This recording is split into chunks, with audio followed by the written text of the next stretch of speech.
La nuit tombe, les portes se verrouillent, les volets se ferment, et chacun croit trouver refuge dans la sécurité de son foyer. Mais parfois, ce sanctuaire peut devenir le théâtre d'un véritable cauchemar. Car la maison, ce lieu censé nous protéger, peut aussi devenir une prison. Quand quelqu'un décide d'y entrer sans y être invité. Ce soir, je vais vous raconter 3 histoires vraies d'invasion domestique. 3 récits terrifiants, vécus par des personnes ordinaires, qui pensaient être en sécurité entre leurs murs. Jusqu'à ce que leur quotidien bascule. Alors installez-vous confortablement, éteignez les lumières, et préparez-vous à découvrir 3 véritables cauchemars d'intrusion. Et avant de commencer, si vous aimez ce genre d'histoire, pensez à vous abonner et à activer la cloche, pour ne rien manquer des prochaines vidéos. Un petit like ou un partage aide aussi énormément la chaîne à continuer à grandir. C'était un jeudi soir banal pour Élise, une étudiante de 21 ans qui vivait seule dans une petite maison louée à l'extérieur de la ville. Après une longue journée de cours, elle était rentrée, avait posé son sac dans l'entrée et s'était installée devant son ordinateur pour finir un devoir. Rien d'extraordinaire, rien qui puisse laisser deviner ce qui allait se passer.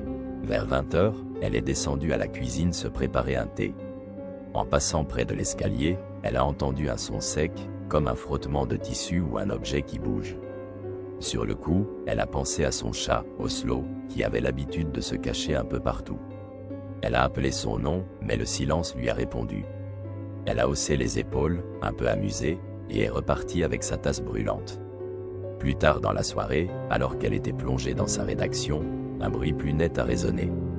Cette fois, pas de doute, c'était comme un grincement de bois, directement sous l'escalier. Élise a de nouveau pensé à Oslo, sauf que son chat dormait roulé en boule sur le fauteuil, à 2 mètres d'elle. Son estomac s'est noué, elle s'est approchée prudemment de l'escalier. À cet endroit, il y avait un petit placard de rangement accessible par une porte grinçante. Elle l'a ouverte d'un geste sec. Rien, des cartons, un aspirateur, quelques chaussures.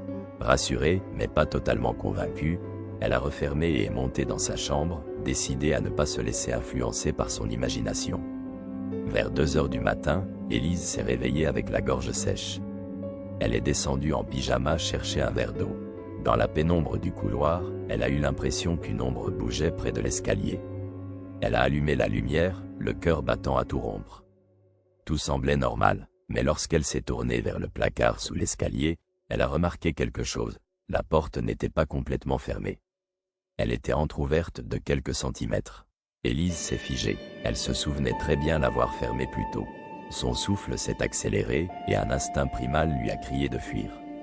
Mais elle s'est approchée malgré tout, poussée par un mélange de peur et de curiosité. Elle a tendu la main, hésitante, et d'un geste brusque a tiré la porte vers elle. À l'intérieur, dans la pénombre étouffante, 2 yeux luisants la fixaient.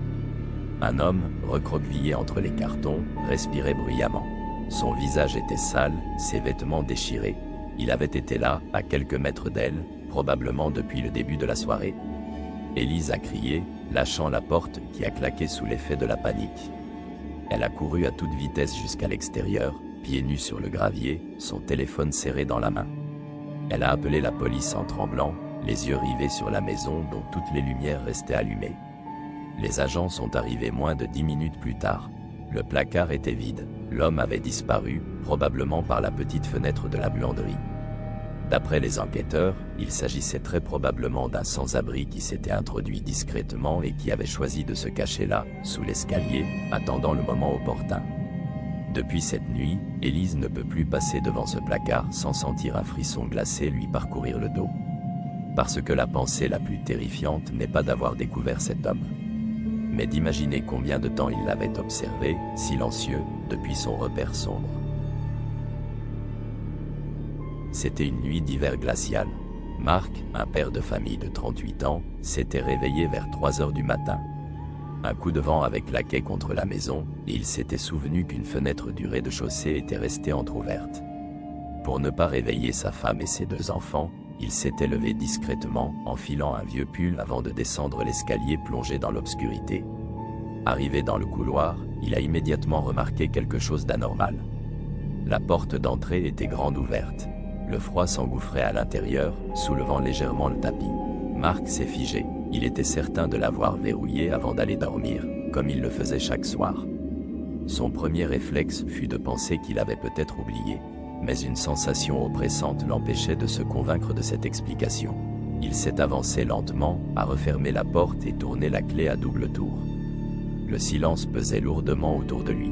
C'est à ce moment qu'il a entendu un bruit sourd provenant du salon, comme si quelqu'un avait fait tomber un objet ou qu'un tiroir avait été refermé trop vite. Son cœur s'est mis à battre violemment. Dans un murmure presque inaudible, il a prononcé le prénom de sa femme, pensant qu'elle aurait pu descendre avant lui. Mais aucune réponse. Il savait alors qu'il n'était pas seul. Marc s'est avancé jusqu'à l'entrée du salon. Dans l'obscurité, il a distingué une silhouette se déplacer lentement, fouillant dans un meuble bas. Le souffle lui a coupé la gorge. Ses mains tremblaient. Sans réfléchir, il a reculé et attrapé son téléphone. Ses doigts tapaient frénétiquement le numéro des urgences, mais il craignait que le moindre son trahisse sa présence. En attendant l'opérateur, il a entendu les bruits de pas se rapprocher du couloir. La silhouette sortait du salon, avançant lentement, comme pour explorer la maison pièce par pièce. Marc s'est caché derrière la porte de la cuisine, retenant sa respiration, le téléphone serré contre son oreille. La voix calme de l'opératrice l'a guidé doucement, « Ne faites aucun bruit. Restez où vous êtes, la police est en route. » Mais Marc savait que l'homme se rapprochait dangereusement. À travers l'entrebâillement, il a vu un éclat métallique dans la main de l'intrus. Un pied de biche. Au même moment, un craquement a résonné à l'étage. Sa fille, probablement réveillée par le froid, venait d'ouvrir la porte de sa chambre. L'intrus a levé la tête et a commencé à monter les escaliers. Marc a senti l'adrénaline envahir son corps. Sans réfléchir, il a bondi en avant, attrapant l'homme par derrière pour le tirer violemment en arrière. Les deux ont chuté dans le couloir dans un bruit assourdissant. L'homme s'est débattu avec une force terrifiante.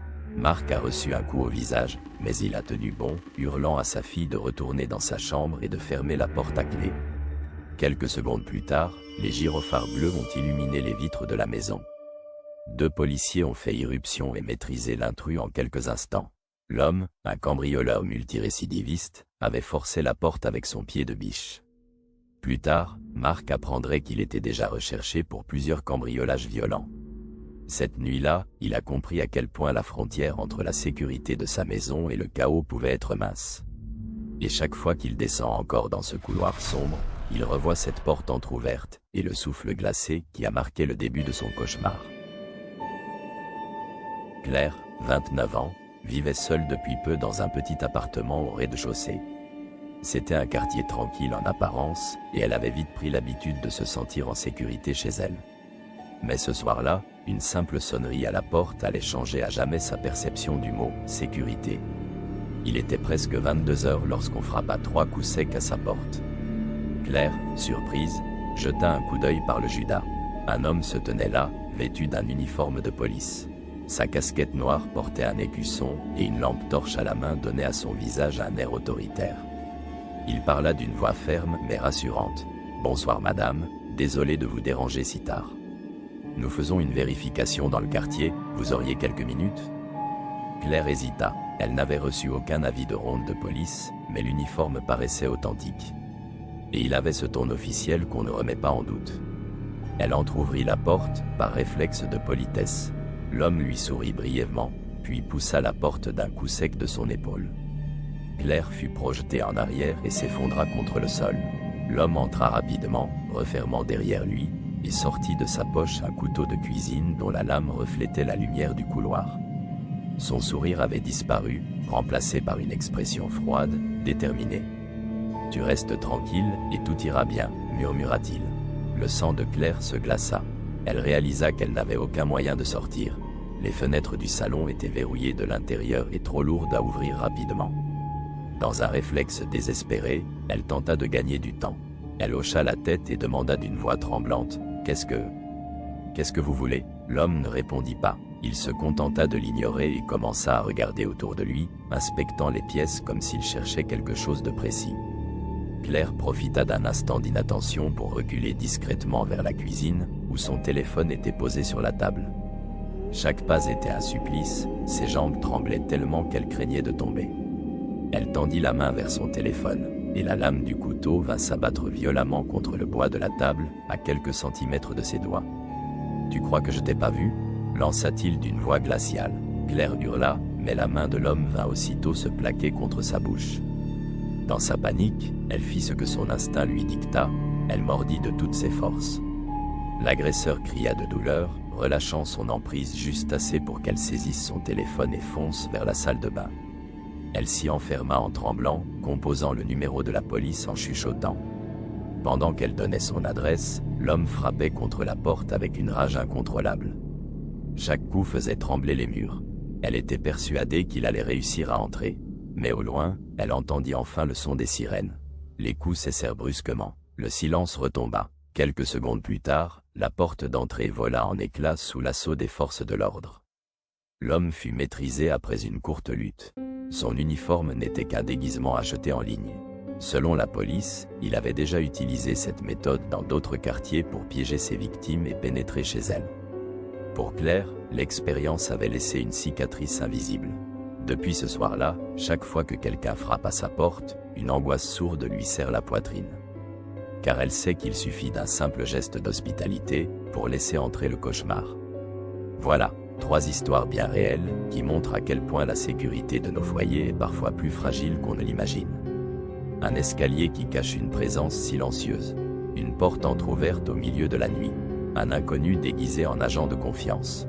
Dans chacune de ces situations, les victimes n'avaient aucune idée du danger qui se cachait de l'autre côté de la porte. Et c'est justement ce qui rend ces récits si effrayants, la brutalité avec laquelle l'ordinaire peut se transformer en cauchemar. Et vous, avez-vous déjà vécu une situation inquiétante chez vous, une présence suspecte, un bruit qui n'avait pas d'explication? N'hésitez pas à partager vos témoignages dans les commentaires, je les lis tous.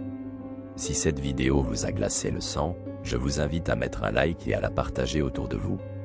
Et surtout, abonnez-vous pour ne pas manquer les prochaines histoires vraies qui vous empêcheront, peut-être, de dormir tranquille. Bonne nuit, et souvenez-vous, parfois, le danger se trouve déjà à l'intérieur.